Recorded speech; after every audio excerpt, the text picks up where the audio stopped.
Some people rock and some people roll. Some will make you giggle right down to your soul. So talk to the world and introduce them to you. And look at me now, I'm on Barbara and you. You gotta take a step inside the shoes of another.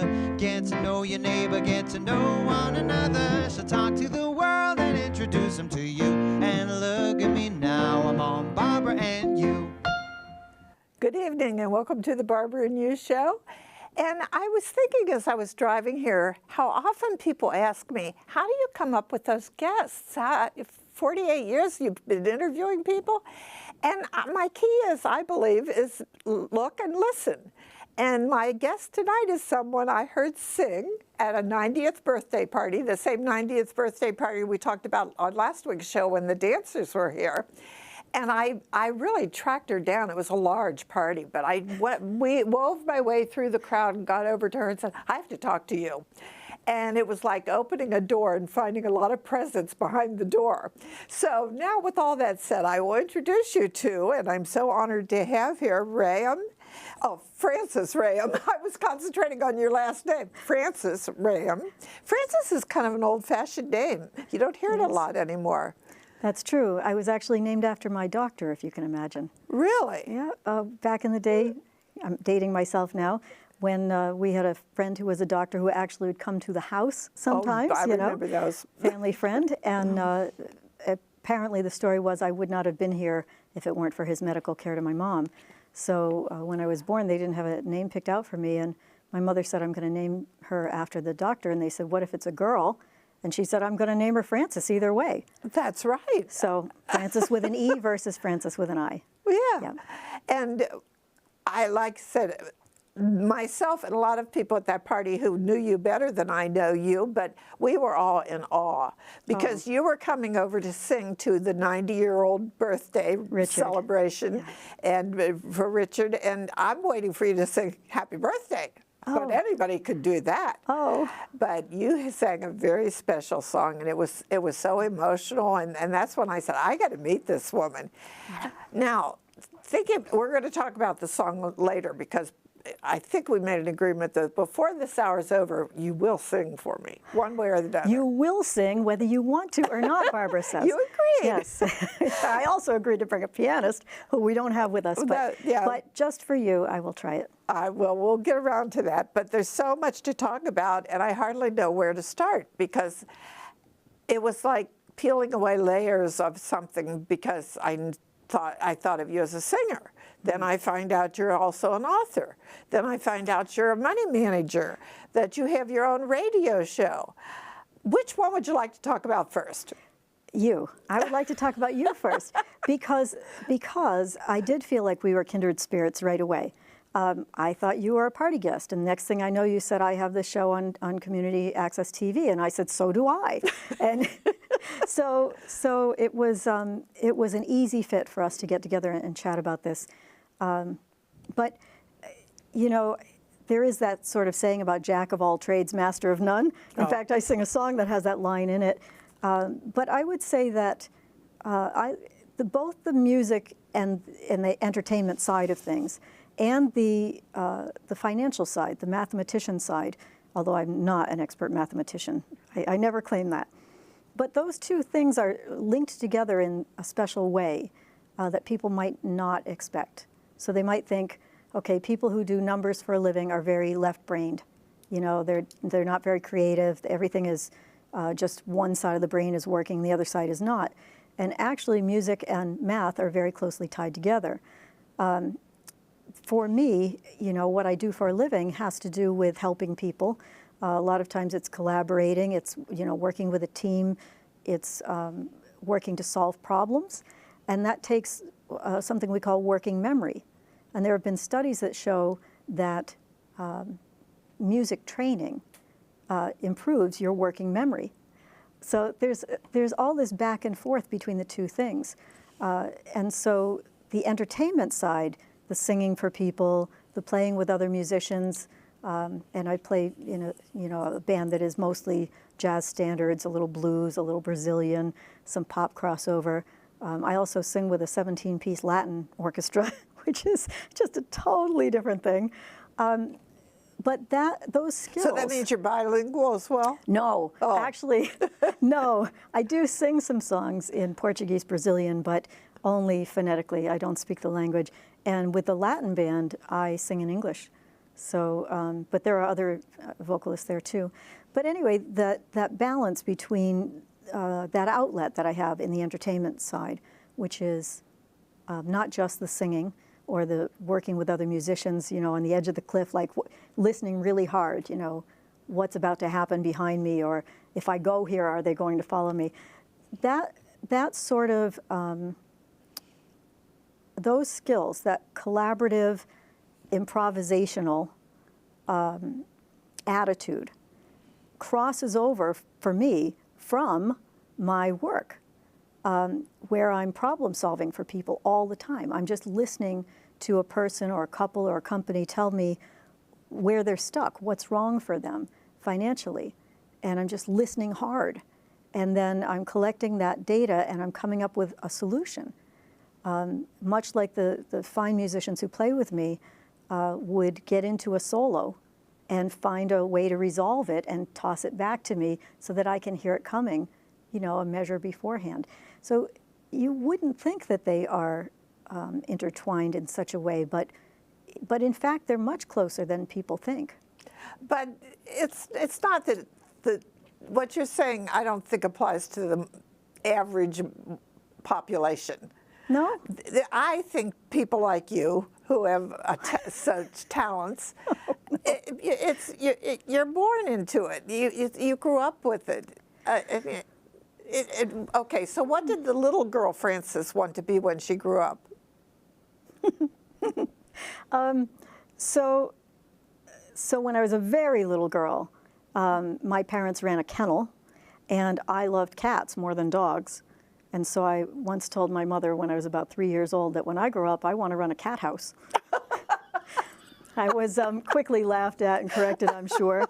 And then by about age 11, when I started to play the guitar, self-taught guitar player, not with my band. I don't hang at the same level as these musicians do on guitar.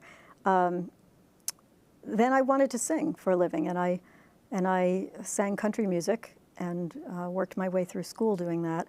And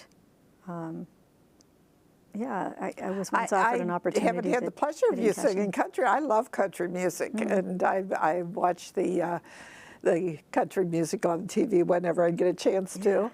And but not everybody can sing, just like not everybody can paint. Not everybody can be a writer, which is another aspect of your life. Is the which book was it? This is the book we're talking about, right? This is so embarrassing to hear all the things you think I do well.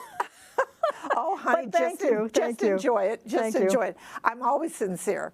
Thank you. I wouldn't tell you if I didn't believe it. But I'll tell you about how bad I am. I'm so bad at singing that I pantomime in church. Oh. And I had our music teacher when I was in junior high school. She also was our minister's wife. But she used to say to me, if you sing louder, you'll be able to tell how far off you are. And I'll blame it on her, but I have no sense of music whatsoever. But, however, we are both writers. Although I've never written a book, I've published a lot of articles. But you, somewhere along the way, when you sit down and said, I'm getting bored, I think I'll write a book. No. Tell me about this one. Now, you said this was actually the second book you wrote, but sort of similar to the first one? Yeah, the first book was called Debt or Alive.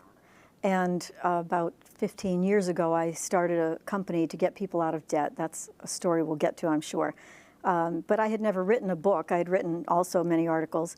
And this gentleman who co-authored the book, Eric Weld, and I worked on it together. And that was about collaborative process, and I loved it. It was just, it took a couple of years to put it together, but I loved it. And the premise was that we would ask clients if they were willing to tell their true life stories. And much to our delight, they were, and they just gave them over to us. And so we found a smattering of clients that all had a different story. Everything from I want to take a vacation to Hawaii to I walked out of my house and my car had been repossessed, right? Or, you know, we're getting married and we both have money, but we don't know how to combine this and move forward. So we took all of those stories just as they told them, and we juxtaposed them, every chapter, with some advice from me that pertained to the person or the couple's problems. So that was all about debt. That was Debt or Alive, all about getting out of debt. Not necessarily a how-to book, but a book to help people not feel so alone, not to feel like they had no hope. I wanted people to understand that there are solutions, whether you think so or not, to getting out of debt, including mortgage, student loans, credit cards, everything. And I did not find that it was out there in the public. So we wrote the first book. I've been running a company called Hug Your Money, which we developed, wrote some software which today is patented, and then fast forward, and people kept telling me, the book is great, but it doesn't reflect where the business is today. So what happens when you get a lot of people out of debt is that they have money, and they say, we want you to invest it for us, or we want you to help us build a budget. We want you to help us with our next step of financial solutions. And so even though I was a registered investment advisor and I had, quote, retired from that when I started my company about 15 years ago, I found myself coming back into it by way of request. You know, people were saying, I trust you, you got us out of debt, what do I do? So we wrote Retire Debt and Retire Well, which is basically, in truth, a rewrite of Debt or Alive, to bring it up to date, to talk to people more about budget, more about retirement planning, more about the kinds of things that happen after you get out of debt. And it's still filled with the same kinds of stories that you would get in Debt or Alive, these real life stories, which are sometimes funny, sometimes heart-wrenching. But yeah, it was really just a labor of love. I never expected it to be a bestseller.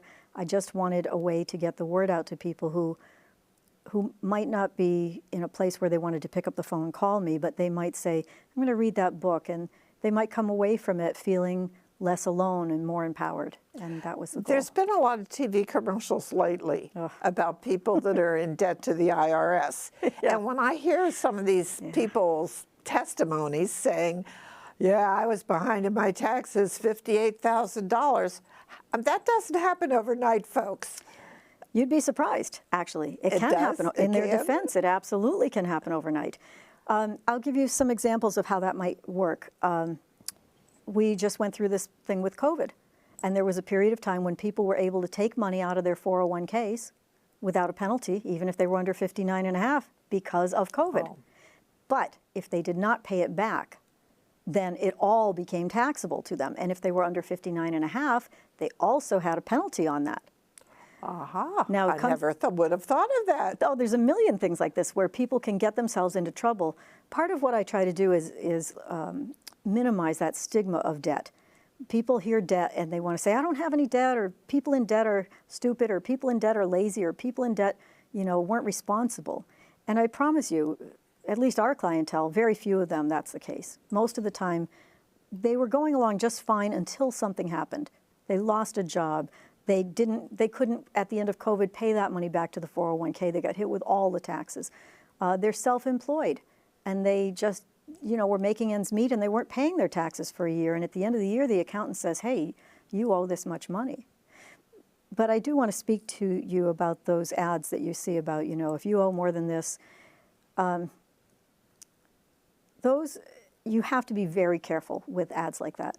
Some are legit. Some are attorneys that are saying, look, we'll file what is called an offer in compromise for you, and we will talk to the IRS, and based on your finances now, we'll figure out what you can afford to pay, and we'll make a deal with the IRS. That's a legitimate service, but there are a lot of them. The ads like, pay off your debt for pennies on the dollar, and just make one easy payment. So many of these ads are designed for the middleman to make money moving your debt around, or telling you not to pay your debt, and it infuriates me because most of the time the client ends up worse off. So I'm really glad you gave us that explanation, because I wonder about every time I see those commercials, it kind of makes my teeth itch. Yeah. And I think people, you do have to be so cautious. Now, I'm going to back you up a little bit because you said when I started my business. Now, which one of your businesses was that? Okay, so I really only run one kind of business, which is a financial coaching business. But it has been through several versions. So when I retired from doing investment work the first time, right, I said, I'm going to start this business about getting people out of debt. And I named it Power Down Debt, which was exactly what I wanted to do, like, yeah, power down your debt. And time went on. We were quite successful. We had a lot of clientele. People were very happy getting out of debt. And I picked up somebody gave me actually a Consumer Reports magazine, and they had dedicated a full month's magazine to student debt. And I took it on vacation with me. I was gone to Maine for a weekend, and I've started reading this. You know, 4 a.m. I'm reading Consumer Reports, and I'm getting angry, and I'm saying, how come I didn't know this, and what are we going to do about this problem? And so what lit me up about student debt is that it wasn't an article about how badly the students were doing, how bad off the students were, although that was in there.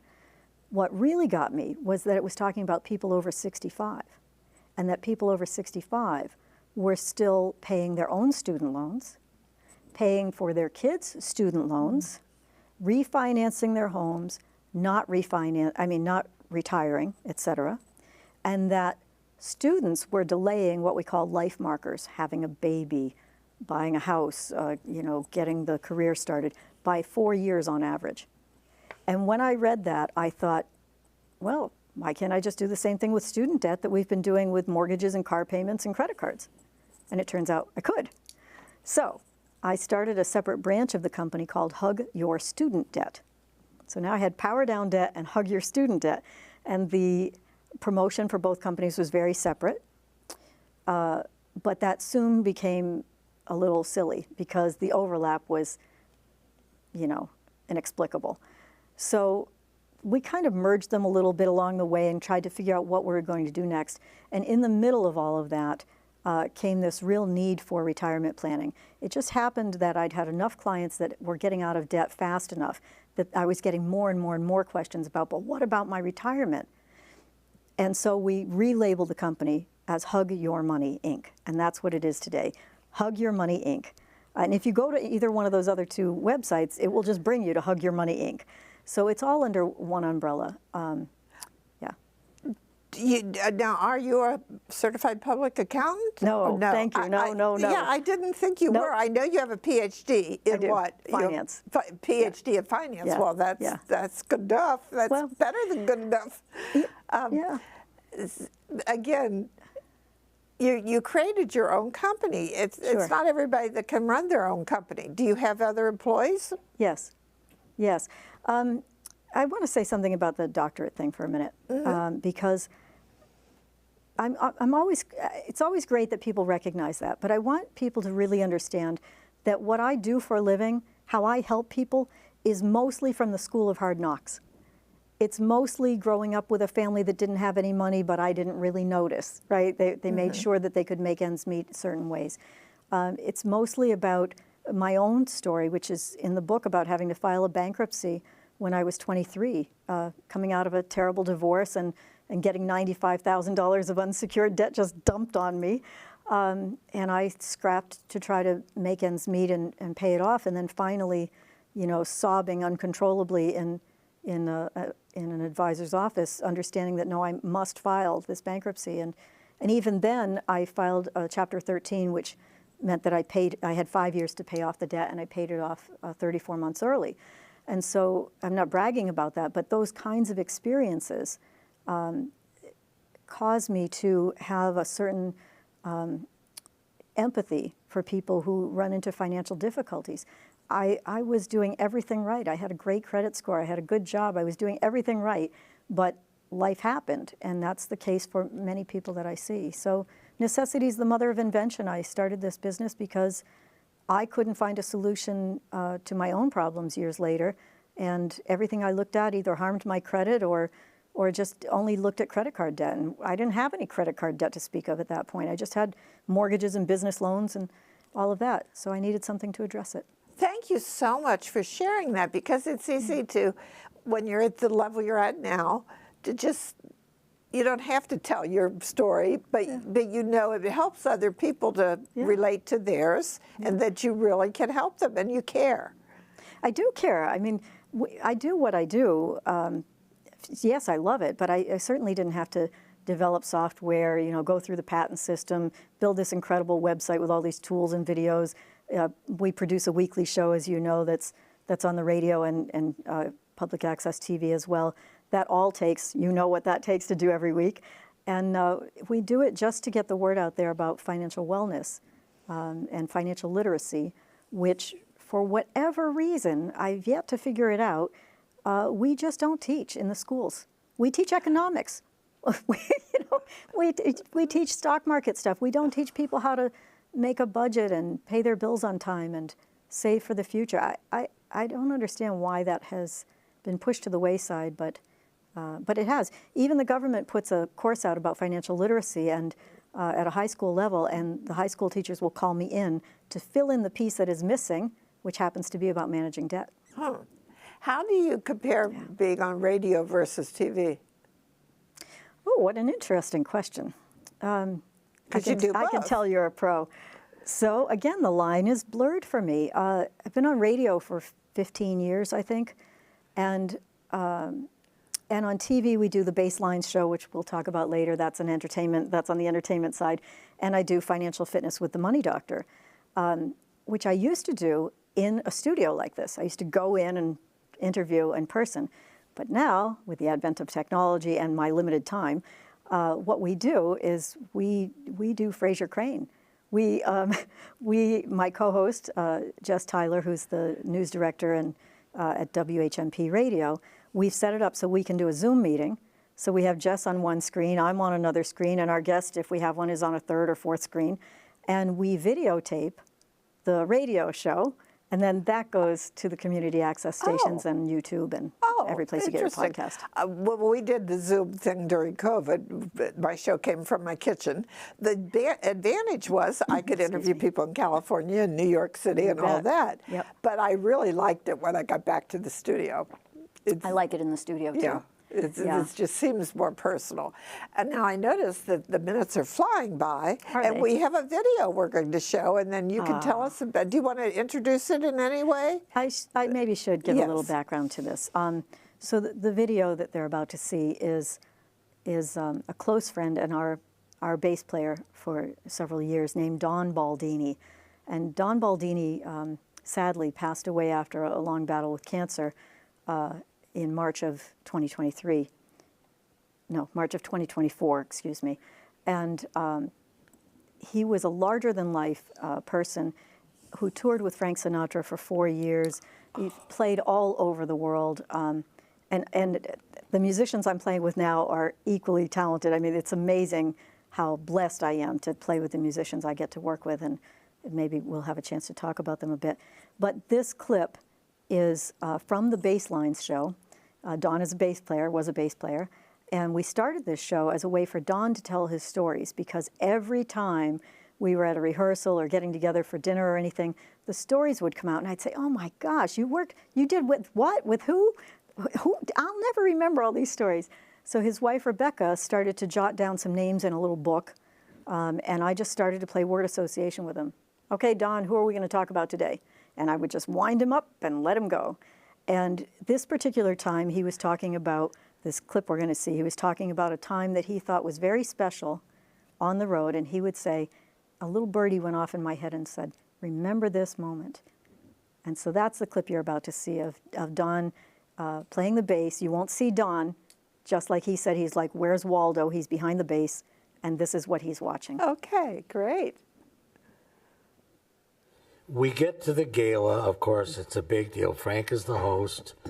And one of the things that was really interesting was Mikhail Baryshnikov was in town doing something. Boy. And Frank found out about it, or Mikhail found out about us.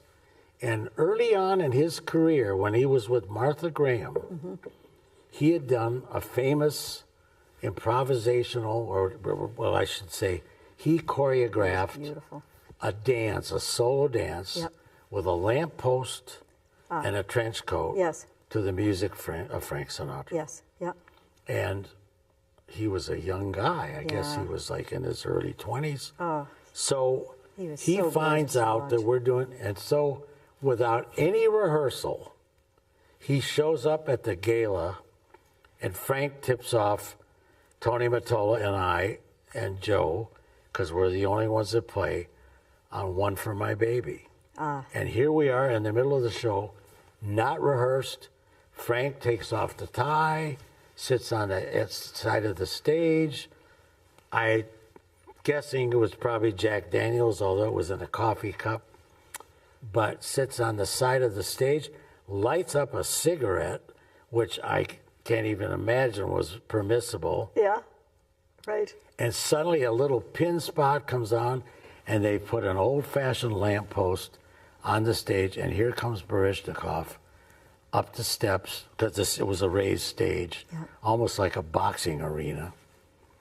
And there he is with the trench coat, and he too has got the tux with the open collar, just like Frank.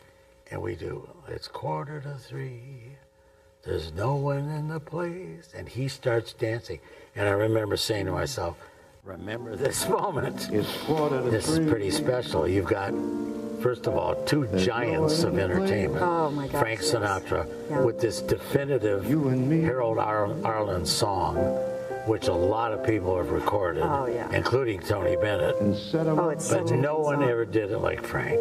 No. I got No a one little ever did it even close to Frank. And it's a song about unrequited love, a guy with a broken heart who's singing about his lost love. And here we are We're with drinking Baryshnikov dancing and Frank singing. And it was like just this magical. And of course the audience was mesmerized. When the thing finished, I remember there was a good 3 or 4 seconds, which is a long time Yes. for no applause. Dead silence. And Right. then all of a sudden, Yeah. people started to clap, but it was really magical. Yeah. But yeah, it was amazing. It was just amazing. Yeah. You know, and to think that, you know, I was actually playing while he was dancing. It was just amazing. Another nickel. You know it when you're in that magic moment, right? You know right then. Something is different about this. Yeah. It's the zone. At that one time, everything comes together. It's all seamless. It's all easy, and people feel it. Easy and sad. Well, and what Frank did, the drink and the cigarette, Oh yeah. I mean, completely come on. appropriate Yeah. for Sure. the song. Yeah. And, you know, here we were. Yeah. Nobody's going to come and say, oh, Mr. Sinatra, you can't smoke on stage. I mean, it was just one of those magical moments that happens, you know, every now and then in show business, I hear that song in my head right away. you know. Yeah. But again, One for my baby. that song, no one will ever do it One more better for than the Frank road. Sinatra Yeah. did it. But he's just He had a he's way, just talking to in you. fact, to this day, Incredible. one of my favorite songs is the Matt Dennis song, Angel Eyes. Oh yes. Oh. Angel Eyes. Sure. Da-da-da-da-da. Oh, haunting melody, right? But Right. Frank started it with, so drink up all of you people. Yeah. Oh, which is the Started bridge. with the bridge, right? That's right. But yeah.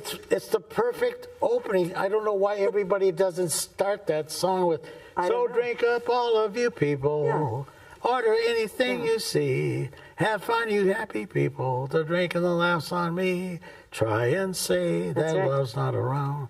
I mean, it's Yeah. like, oh no, my God. it should have been written that way actually, because that bridge is really like a verse.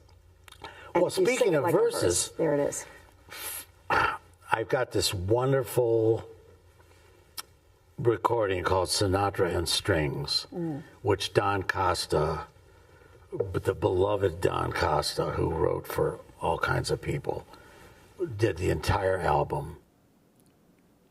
Okay.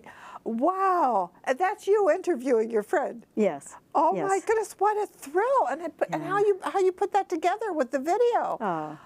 Wow, that is Thank you. extremely impressive. Well, he made it very, very easy. That show was all for Don Baldini. We will continue it now with other musicians who have CVs like that and other artists. But Don was really special, and You could see, I mean, he just told stories like that. It was like, my boyfriend says it was like watching a grandpa tell you stories, you know? Right. And it was never self-serving. They just came off of him, just easy. He just wanted to share those stories. Yeah, amazing person. Right, and I had the privilege of seeing Sinatra in concert because when Worcester used to have, I forget, what did they call it, the Centrum in Worcester? Yep. It's called, he was the opening act for the first show there. Yeah. And it was, what a thrill just to see him in concert. And then that was so exciting. Oh, the other thing I talked about, he talked about Sinatra with his cigarette. Oh, yes. Buddy Rich, the drummer. Oh, I yeah. don't know if, I don't think my director even knows this, that before there was public access, I did some of my shows at Fitchburg State University, and we did it on the stage at Fitchburg State. Yeah. And we were sitting kind of like you were with him, maybe a little further distance, but he was smoking a cigarette. Yeah. And halfway through the interview, he flipped the cigarette over my shoulder. And we're on, well, we was taping, but we consider it live TV. We don't edit things out. Yeah. But that was a shockaroo. Well, Buddy Rich is known for having a little attitude. Yeah, he was nice. He was a good interview subject. He told me a lot of interesting things. That's but good. Yeah. I never forgot. I've never had anybody flip a cigarette over my shoulder in the middle of an interview. Oh, and I can imagine how you must think about your friend and the loss of him. Yeah, he left a big hole.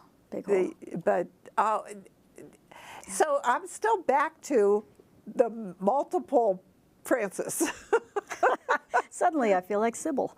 Okay. If I asked you of all the things you do, your finances, the music, the writing, Sure. just making people feel better about themselves. Yeah. If you had to just select one thing to concentrate on, what would it be? Wow. Ooh, it's so hard. I don't think I mean, they kind of come together for me. If I could just do one thing, I think I'm very interested in people in general. What makes them tick, their stories, you know, seeing them improve, seeing them light up. Whatever I could do that would be that one thing of working with people and seeing them, empowering them and making them feel better. In whatever role that would be, I would take that. Yeah. So those are basically your goals that you impacted to all the things that you do. They enjoy your music. You know? I'm fortunate that they seem to enjoy the music and they seem to get good solutions in the business. And yeah, I'm incredibly blessed. I mean, I can't believe that I get to do all of these things, and I get to do them at a high level with wonderfully talented people, both in my regular work at Hug Your Money. I have a small, very talented, great to work with team, and in the music with the band. You know, just can't believe my luck. I keep thinking I'm like Darla in the Our Gang comedies, and pretty soon somebody's going to notice I'm there and they're going to pull up the ladder, you know. I used to feel when I first started doing my TV show, if I went on a remote shoot, I felt I should look over my shoulder and somebody's going to realize I don't know what I'm doing. Yeah. But this is something I always like to try to inspire people to give it a try. Don't assume something's going to be too difficult. That's right. Yeah. And you only let them know about the good parts. Swing the bat. Just swing the bat. Right. And, you know, if you strike out, swing the bat again. Because sooner or later, you're going to hit the ball, and it's going to feel great. Yeah. And I asked you in the green room after you got here, and we're chit-chatting a little bit, and I said, would you mind or would you be willing to sing a cappella? Because I so enjoyed hearing you sing. And you did have good musical backup with our friend Alan running the music along with your song. I don't remember the name of the song. So that's the song that I sang for Richard for his 90th birthday, which was Young at Heart. And the lyrics were about, you know, telling a story to Richard, and that's why it had the impact. I certainly was pleasantly surprised that so many people were brought to tears. And I mean, you live for that, right? When you're singing something, you just hope to reach the audience in a way that causes that emotion. But while we were all watching you and listening to you, you were making him feel like there wasn't anybody else in the room but the two of you. Richard is such a wonderful person anyway. Yes, but I said, would you mind singing a cappella? And a lot of people would have turned me down, but you didn't turn me down. Well, I wanted to. I wanted to, but I will say this: nothing I would sing a cappella would ever sound like you remember it sounding with that song. But I will take a little liberty, a very brave and probably foolish liberty here. I think what spoke to people about that song was that the lyric was so perfect for that moment, and I was just telling a story to him, and I was just delivering this song to him. And to illustrate that, as in my modest way, the best I can, I'm going to turn to a song that's completely different, but in my estimation, quite possibly the best lyric that was ever written for a jazz song. It was written by Billy Strayhorn, and legend has it that he wrote most of this song when he was 16. But even if you give him a few years difference, even by 19, it's still astonishing that a person of that age could write a lyric like this. But Billy Strayhorn was a pianist, lyricist, arranger, composer. He worked with Duke Ellington for about 3 decades. And this song is when I'm talking about math and music going together, if you look at an octave, every note is 5.95% higher than the last note. So the math and music are constantly intertwined like this. This particular song has these ridiculous intervals. It's not easy to sing, so I'm hoping that people will forgive me this attempt, but I want to do it in a way to illustrate what happens with a lyric when you get something this unusual. And I know you don't know this tune. Okay. It's called Lush Life, which right away tells you there's a double entendre there. So here goes. Boy. I used to visit all the very gay places, those come-what-may places, where one relaxes on the axis of the wheel of life to get the feel of life from jazz and cocktails. The girls I knew had sad and sullen gray faces with distant gay traces that used to be there. You could see where they'd been washed away by too many through the day. 12 o'clock tales. Then you came along with your siren song to tempt me to madness. I thought for a while that your poignant smile was tinged with the sadness of a great love for me. Ah, yes, I was wrong. Again, I was wrong. Now life is lonely again, and only last year everything seemed so sure. Now life is awful again. A truffle of hearts would only be a bore. A week in Paris would ease the bite of it.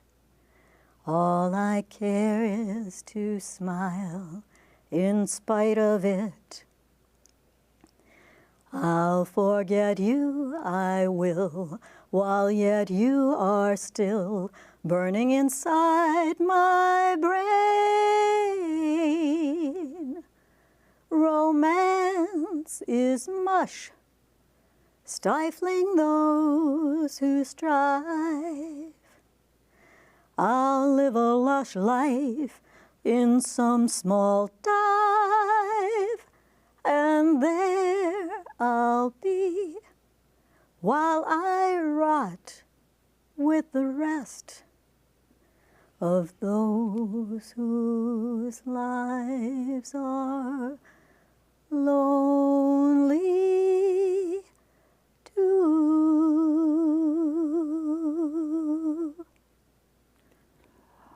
Wow.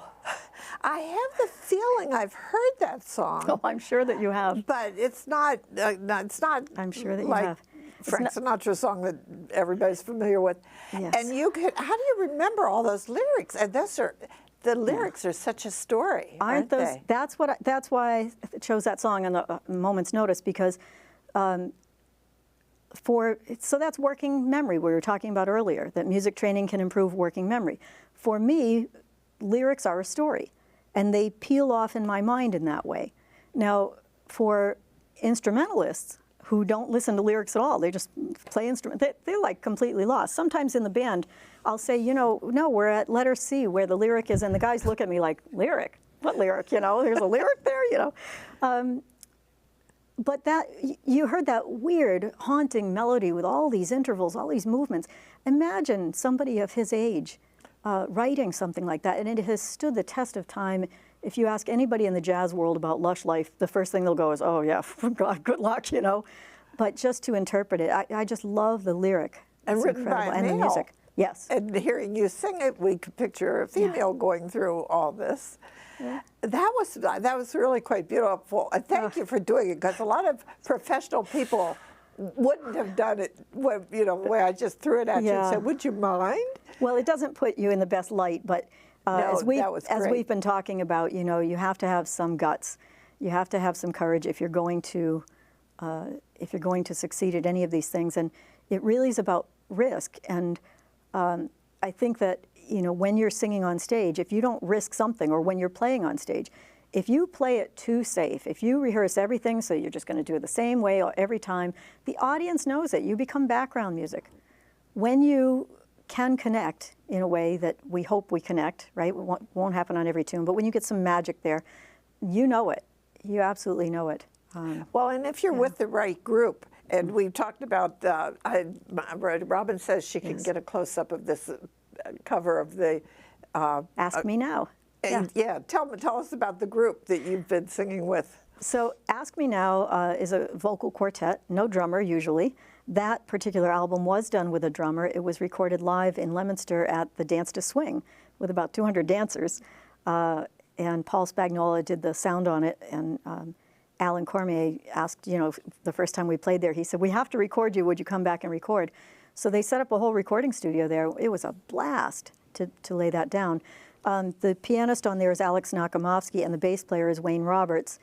The man on saxes and clarinets, reeds, is Dominic Posha. He's still in our band now, from left to right. Show it again. Left to right. Alex Nakamovsky on the left, Wayne Roberts on bass, then Dominic Posha on reeds, I'm on the right, and the guy in the little square there is Clark Siebold, and he was our guest drummer for the night. The band today, Alex is touring, so he's gone. Wayne has laid down his bass, so he's not playing. So today we have James Argiro on piano, who Alex trained under, interestingly enough. And I mean, these guys are all monster musicians. And we did have Don Baldini on bass, as you saw, but now we have George Kay as our main bassist. But these three, and no drummer typically, but these three musicians, James Argiro, George Kay, and Dominic Posha, enormous, great talents, modest, nice guys. You just can't get over it. I mean, Jim Argiro, I believe was born in Springfield, Mass, and had a career out in Las Vegas, and has played with everybody from, Ray Charles to Bernadette Peters to Sonny and Cher and Tony Orlando and Don. I mean, the list just goes on and on and on. George Kay was a self-trained musician to begin with, playing with Nick Brignola, the saxophone player in Albany, New York, and then finished a master's in 2015 at UMass, and has played with lots of people for long periods of time. Dominic Posha has played in a lot of backup bands like Martha Reeves, Mary Wilson. I don't know, he's toured Russia twice. I mean, these guys are, I just really can't good musicians. thank my lucky stars that I get to play with them. But not just because they're great musicians, but because they've got my back. They're just the nicest guys. And I just love them like brothers. How did you get together with them? Wow, how did I get together with them? Well, it was a series of things. You start off with some musicians and things might not be working musically or personally, and you start to replace musicians and change things over. And really, well, I do have a quick story about that.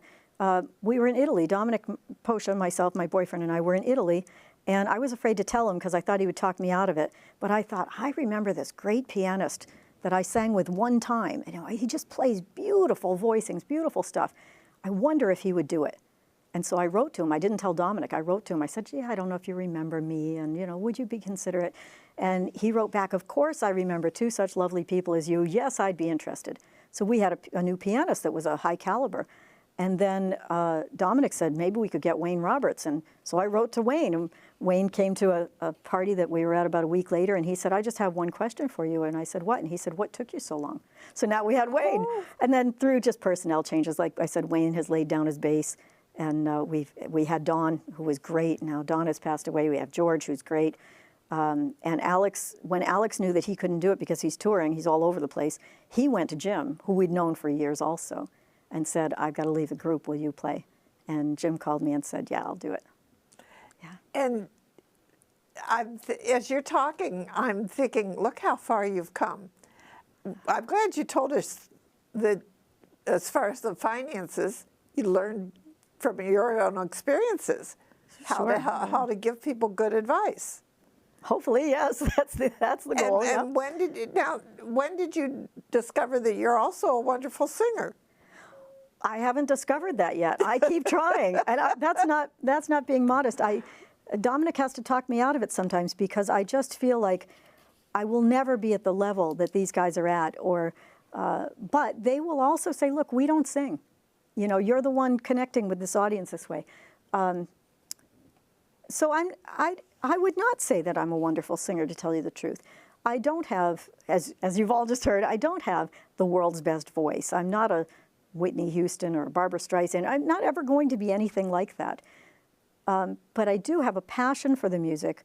We try to choose music that connects with people, especially lesser known, what we call lesser known gems, things that we think we can bring to the table that suddenly become people's favorites and they now will request them of us.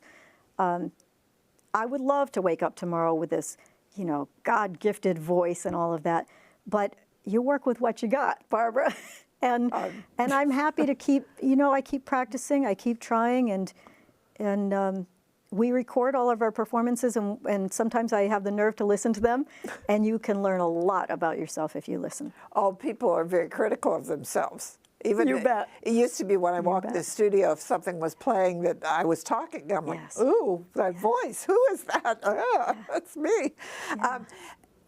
I am always into lyrics. Yes. I did very seldom. I love going to the symphony in person, but I don't listen to classical. But when I'm at the symphony and I can watch what's going on as well, I absolutely love it. But I'm very much more a lyric person. And despite the fact that I can't sing worth a darn, I know all the words to so many hymns that I've from going to church for many years. Yes. And I'm like, that's not fair but I lay in bed at night, if I can't fall asleep, I run them through my mind, all the lyrics. Perfect. And you have a talent for memorizing your lyrics, apparently. I guess they come easily to me. I might go through a lyric once or twice and I'll have it. I would like to ask you a question, though, if you don't mind, on behalf of my instrumentalists in the band. What is it for you? Because I always say, I don't know what I'm doing singing in front of you guys. I should just sit there and listen to you play. You're all so lovely. What is it for you that works in person musically at say, the symphony that you don't get out of just hearing it? Can you define it? I'm curious, and I'm watching the conductor, and I'm watching the strings and the percussionist, and just watching. It's like a miracle how it's all falling together. And we had a group. I know these people quite. I've gotten to know these people quite well. They're a bluegrass group. Oh yeah. That play in rest homes and nursing homes, and just out of the goodness of their heart. And they also have a place in Mendon where they play, and they don't ever rehearse. Like at one of the rehabs my son is in, and they come and play the third Thursday of every week. Yes. And they don't rehearse. They're all musicians who know each other so well that the banjo guy's playing, and then he says, "So take it, Mike." That's and right. Mike knows right where to take it.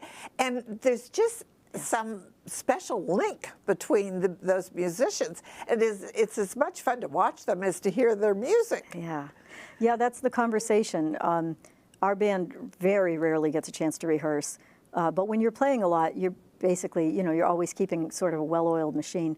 And I think that when I say we're listening hard, it's not that we're sitting there going, what is Jim playing, you know, but it's working in the background. Everybody's playing off of each other. They're waiting to see, am I going to toss a solo to them? Are they going to nod it over to somebody else? Am I coming back in at the bridge? I mean, we even do some little hand signals on stage between us. Oh, really? That, you know, like if I go like this, they know I'm coming back at the bridge. And so they'll bring it to the bridge of the song. Or, you know, this might be top. But we try to minimize those. But it's kind of like a pitcher and a catcher giving each other signals. And the more you play together, the less you need those. But it must be difficult for you when you lose someone, part of the team, part of the band, Yeah. and you have to start with somebody else in that position. It's difficult, but that's a big nod to both George Kay and Wes Brown, who plays with us from time to time too. The two of them have sort of been covering Don's spot. A big nod to them. They're both such professional musicians. It sounds different with each one of them. They're different players than one another, and they're different players than Don. Different styles. But you get something out of that. That's part of the jazz thing about being kind of on the edge, is they will each bring us to a different place. So the same song with both bass players will sound different because they play it in, play it out differently. Yep. Now I'm shifting gears a little bit. Okay. What's a typical day like for you? Oh, no one's ever asked me that, I don't think, on a show. I get up very early. I don't use an alarm clock. I haven't used an alarm clock in, I don't know, a bazillion years. My eyes fly open. I'm curious about what's going to happen that day. I've prepared the night before, like, who do I have in my client list for tomorrow, and when do I have a break, and how am I going to get some creative things in there. And my main focus is business, about, you know, clients and getting paperwork done and getting notes done and holding appointments and solving problems. That's always my main focus. I discovered this morning something interesting about myself that I wasn't aware of. And it's that, you know, people are always saying live in the moment.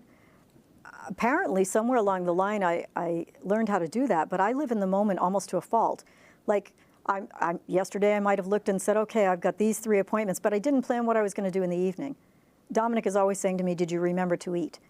You know, trust me, I remember to eat. But it might be, you know, a salad, or it might be something I don't have to spend a lot of time cooking. I treasure those little moments where I get to maybe, you know, take a walk or have some lunch or call a friend or something like that. It's always a balance, but it feels pretty good. You know, the only thing I wish I had more time to do, somehow if I could make the days longer, is to work more on the music, because I'm a real morning person, and if I focus on work, by the time I get to the music, unless I take a day off or I work on it on the weekend, I don't have what it takes to really get into it the same way I would if I didn't have the hug your money stuff going on, but I don't regret it. I too am a morning person, and sometimes I'm annoyed because I want to make phone calls, and it's 5:30 in the morning, and I have to wait till 8 to make these phone calls. I know, I know. And it's like each day I kind of wake up thinking, what's the most important thing to tackle today, or whatever. But I'm sure we both agree that we feel very blessed with the things that have happened in our life. No doubt. And it's not an accident. This is where we are supposed to be at this time. I don't know, but I'll take it. I'll take it, yeah. I'm curious, do you run your business out of your home? I do, yeah. I had another office in another town, but the time has just gotten too busy. Years ago, I used to go to people's homes. And when I started Power Down Debt, I was so busy within a week, I had to convert an annex in my house to an office. I just didn't have the time to go to people's homes. And so, yeah, everything comes to my office. And it used to be that people came into my office. Now all my meetings are on Zoom. I can work with anybody in the world. So, yeah. Yes, the technology is amazing. Yeah. But in our we have about a minute left. Went fast. Is there something you want people to know about you that I haven't asked you the right question?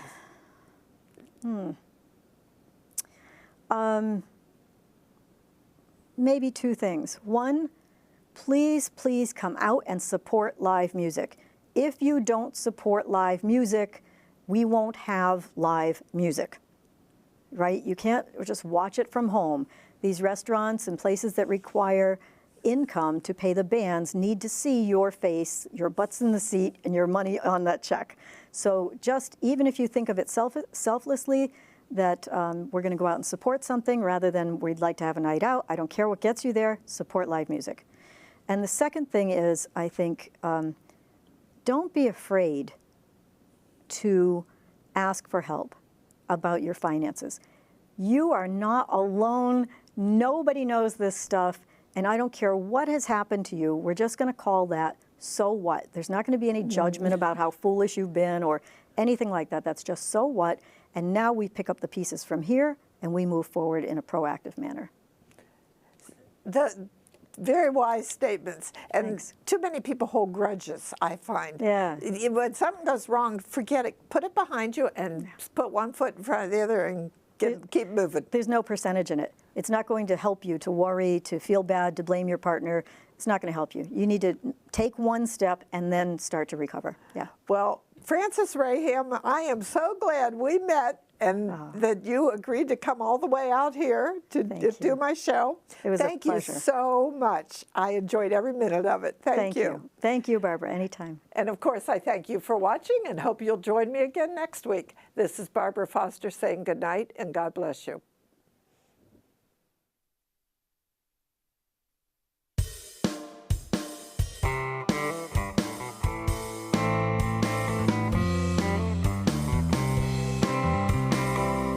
So long, farewell, till we meet again.